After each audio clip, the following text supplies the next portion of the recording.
Ang testigo naman sa kaso ng nawawalang beauty queen kabrigada umatras dahilan sa pangamba sa kanyang seguridad.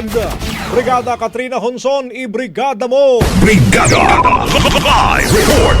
Umatras na bilang testigo ang isang kaibigan ni missing beauty contestant Catherine Camilon sa kasong kidnapping at illegal detention laban sa dating pulis na si Alan De Castro at sa kanyang bodyguard na si Jeffrey Magpantay. Maalalang nawala si Catherine taong 2023, 5 araw matapos siyang huling makita sa Batangas.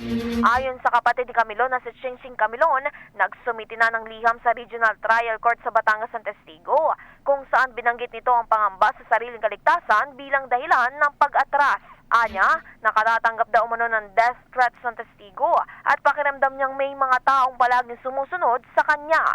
Bagamat nalungkot ang Camilon family sa desisyon, nananatili silang may tiwala sa Philippine National Police at sa proseso ng hustisya. Nakatakda na maituloy ang pagdinig ng kaso sa September 2, 2025.